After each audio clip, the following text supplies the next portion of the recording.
I'm going to start this off with a question. What is your favorite shark? Yes, you right here. The great white, because it's the biggest shark? Well, today I'm going to be talking to y'all about a shark that is 5 times the size of the great white shark. Hello, I am Tyce McKee, and I've been fascinated with the megalodon and with sharks my entire life, and I've done extensive research to bring y'all the best information about this forgotten prehistoric beast. This is my overview. We're going to be talking about the background, the size of the shark, the teeth and the bite, the lineage and family history, where it was at in the world, and why we believe it went extinct.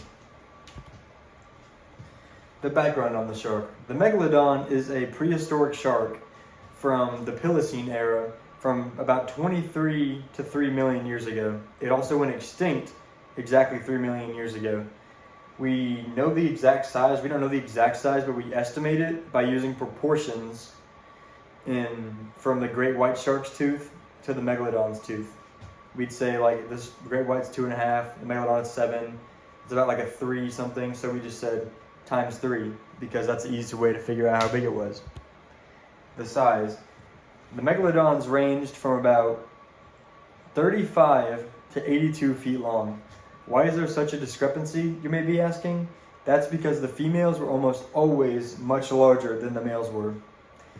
Why is this? We believe that it was due to the fact that the females had to give birth to a 7-foot-long baby. Yes, imagine giving birth to a 7-foot-long baby and ask me why the females aren't larger. Now, these at their largest were about the size of 2 school buses in length, 82 feet long. 2 school buses, that's 3 giraffes standing on top of each other, and that is just a little bit smaller than the blue whale, making it the biggest fish to ever live, because blue whales are mammals and they don't count as fish. We estimate the size of the shark using its teeth and the proportions, like I said earlier. We use the teeth to measure it because the teeth is the only thing that we have from this shark, except for a little vertebrae, but the teeth is the only fossil that we have of this shark. The megalodon teeth. The megalodon have 273 teeth in their mouth. That is ridiculous. That is 9 times the amount we have. We have 32 teeth and they have 273. Each of them are 7 inches long. Now their bite force is the strongest in the animal kingdom. 40,000 pounds per square inch of bite force. That is ridiculous. Putting it into perspective, the bite force of a T-Rex is 8,000 pounds. That would make the megalodon's bite 5 times stronger than the T-Rex's bite. Their bite diameter was about 10 feet wide long, which means any human that has ever lived could be swallowed whole by this beast. There are so many fossils of this shark because they had 273 teeth and shed about 40,000 teeth in their lifetimes. They shed 40,000 teeth. And they just kind of sprinkled it all over the ocean. Only the teeth was remained because they were made of cartilage, just like our nose and our ears. So that was impossible for it to fossilize.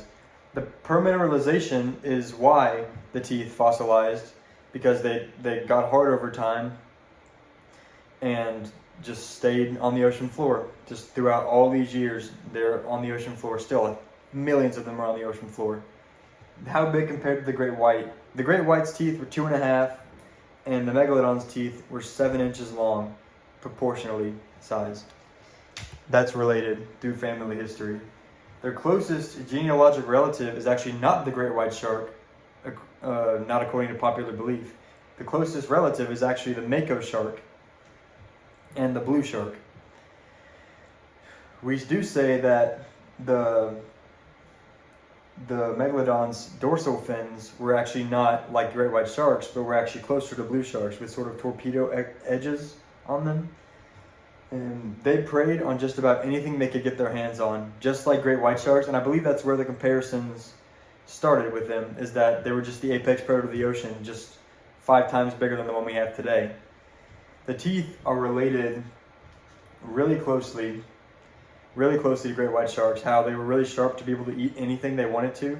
Now going back to that, they would eat sperm whales, giant squid, just anything they could get their hands on, they would go after and eat it, making them the biggest apex predator the ocean has ever seen and probably will ever see. They were located, they were a shallow water shark, so they nursed their young in the shallow waters with great whites to kind of give them an easier life at the beginning, that way making it easier for them to grow into the apex predator that they were, just like bull sharks and tiger sharks do. They were located about in every single ocean in the world, except for the Arctic Ocean, because they do not like cold weather. They were more comfortable with warm and tropical weather than cold weather. There have been teeth allegedly found in freshwater, making it either they rolled in from an ocean current, or the megalodon could also go into freshwater, making it even more terrifying than it already is. The location contributed to its extinction due to the fact that the warm weather, they could not adapt to the cold weather because they preferred it in warm weathers. The extinction theories, we believe what caused the extinction of this shark was tectonic plates sliding against each other, causing the warm air to shift up into the ocean, causing most of the megalodon's prey to vacate. And since the megalodon cannot adapt to this change, it would be like eating breadcrumbs for 3 meals a day.